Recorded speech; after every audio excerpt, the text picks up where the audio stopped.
Ассаламу алейкум, урматтуу Бага Өстүрүү каналынын катталуучулары. Кутман күнүңүздөр менен. Саламатсыздарбы? Оору сыркоодон тынч, аман, эсенсиздерби? Бүгүн Бага Өстүрүү каналы сиздер менен бак алма боюнча видео сюжет тартайын деп атам. Алдыгыздарда көрүнүп турган 3 жаштагы бак алма. Бак алма дегенде көпчүлүгүбүз кандай алманы түшүнөбүз? Бак алма бул жазгы алма болуп эсептелет. Кээ бир жерлерде бул алманын аты башкача аталат. Сок гөзали же чок гөзал же болбосо кызыл жазгы алма. Кээ бир жерде шекер алма деп дагы айтып коюшат. Мына ушул алма боюнча бүгүн сиздер менен ой бөлүшөбүз. 3 жаштагы алма буну жазда алма бутоодо каталар деп дагы айтып кеткенбиз. Азыр ошол учунан алган алмалар көпчүлүк уже үзүлүп алынды. Азыраак алма калды башында. Азыр үзүп кандай алма болот ушул боюнча сиздер менен бөлүшөйүн деп атам. Мынакей. Мына ушундай чок гөзал, чок кызыл алма болот. Мынакей.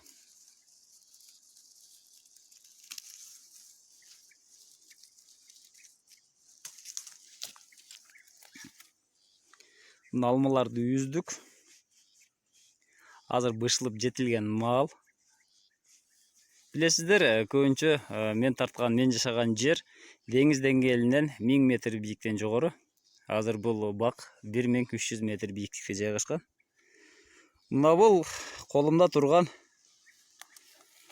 мына көрүңүздөр, өтө сонун алма. Мына жалтырактыгына сөз жок. Кара кочкул түстө. Бир жагы кызыл.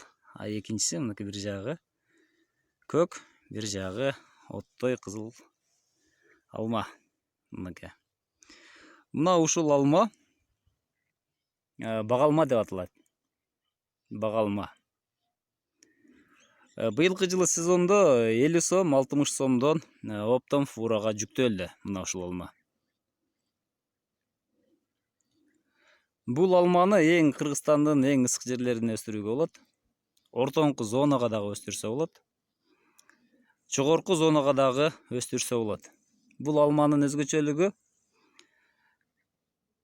бул көчөттүн кышка чыдамдуулугу жакшы. Эгер бийик жерге отургуза турган болсоңуздар, бул алма сиздерде август аягынын этегинде сентябрда бышышы мүмкүн. Сентябрда базарда алма дефицит болуп калган учурлар кездешет.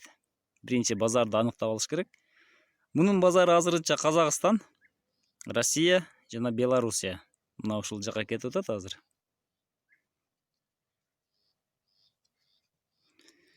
Бул алманы жеп көрө турган болсоңуздар, суулуу болот, ширин, эти өтө катуу эмес, орто, дегистикасы орто болот бул алманын.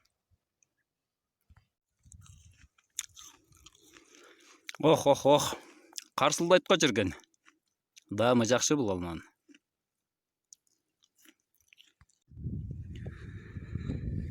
Мына ушул алманын өзүнө жараша вкусу бар, өзүнө жараша жыты бар, өзүнө жараша жакшы бир адамга жагымдуу даамы бар. Бул алманы айтып кеттик, ылыйкы зонага эге турган болсоңуз, ылыйкы зонада эрте сатып акча кылып алууга болот. Ортоңку зонада ушул мезгилде, азыр ушул күндө бак алмадан башка, чаң алмадан башка быша турган алма сорттору жок. Ички базарга, сырткы базарга, ортоңку зона үчүн дагы өстүрүүгө болот. Андан тышкары бул тамыр кышка чыдамдуу болгондуктан бул алма суукка чыдамдуу алма катары жогорку зонага дагы отургузуп пайда көрүүгө болот. Бул алма сентябрь айында, августтун этегинде бышып калышы мүмкүн. Бийиктикке жараша, өзүңүздөр билесиздер, ар бир 100 метр бийиктикке көтөрүлгөн сайын 1 градустан аба төмөндөйт. Жылуулук төмөндөйт. Мына ошондуктан бул алмалардын бышуу мөөнөтү ар кандай болот.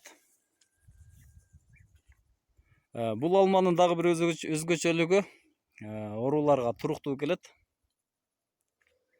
Анча-мынча парша оорусу менен, анча-мынча башка оорулар менен оорубайт.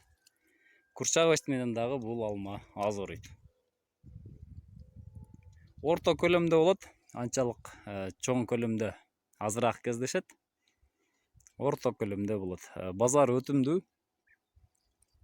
Бул алманы эгүү аралыгы, тигүү аралыгы 4-5, 4-4 тигип аткан адамдар бар. Бул алма 3 жашынан баштап мөмөгө кире баштайт.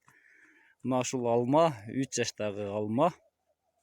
3 жаштан, 2 жаштан уже мөмөгө кире баштайт. 4-5, 6 жылдан бул алмалар дээрлик мөмөгө отурат. Эрте жаздагы үшүккө дагы чыдамдуу келет. Быйыл да кар жаады билесиздер. Ошого карабастан быйыл дагы бул алмалар жакшы болду. Эгер издеп аткан болсоңуздар бул алма көчөтүн, биздин агросервиске кайрылыңыздар. Биз заказ алып, ошол сиз каалаган сортту таап бергенге, өстүрүп бергенге даярбыз. Төмөндө номерлерди жазып кетем, ошол номерлерге чалып, эрте жаздан ошол бак алманын көчөтүн алсаңыздар болот. Саламатта туруңуздар, сиздер менен Бак Өстүрүү Кыргызстан каналы болду. Тынч, аманчылык болсун заманыбыз. Биздин YouTube каналга катталып, лайк басканды унутпаңыз.